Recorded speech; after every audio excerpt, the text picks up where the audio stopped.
Go.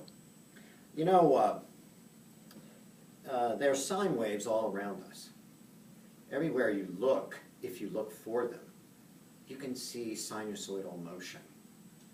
Pictures of sinusoids at the beach, when the flag is waving. You can see sine waves on something as simple as a clothesline, if someone pulls on it and lets it go. You could even, when you have nothing better to do, and you're hanging out somewhere, and you don't really, and you're probably bored to tears, you can think about or look around you and say, do I see any sinusoidal motion? Okay, so sometimes it's hard to recognize, like here. This is a pendulum. It's made with plumb bob. I used to be a surveyor, so I'm familiar with plumb bobs. And when you put them on the end of a string, they do very interesting things.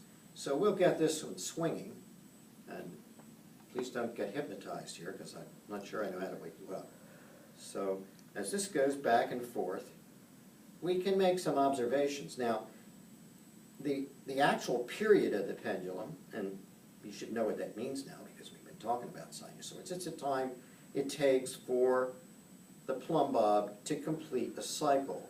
So now if I told you that, and so normally you would look at this and say, okay, so it's like a swinging pendulum, big deal. Well, it's actually a sinusoidal motion. If we took the horizontal displacement as a function of time, we would see that it's, first of all, it's periodic. Secondly, it goes first positive and then negative. And it goes through zero, which is when it's hanging down. So it turns out it really is a sinusoid. But there's something more mysterious and subtle about this motion. And that is, if you're looking at the sinusoid of displacement, you can more or less see that this is a peak, a positive peak, this is a negative peak, and in between it goes through zero. A full cycle takes some amount of time. The way we do this in physics class is we measure 10 swings, and then that time, and then we divide by 10, and that gives us a more accurate measure of the actual period, the time it takes to go from one side to the other. This looks like maybe a couple of seconds. It depends on the length. The longer the length, the slower the plumb bob. And a really cool demonstration of that is, let's get it going pretty good, which is hard to do when you're holding it. And I'm going to try to grab it right here and then pull it up.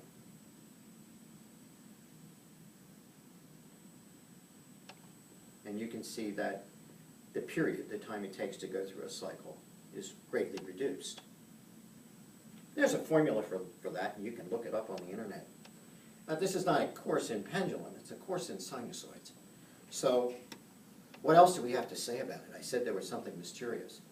What's mysterious is, when the pendulum is here, its velocity, its motion, is instantaneously zero. It's stopped. And when it's down here, when it's on this left-hand side, it's also stopped. And when is the pendulum moving, or at what position is the pendulum moving fastest? When it's vertical. And it turns out the plot of the velocity of the sinusoid, or of the pendulum, is also sinusoidal.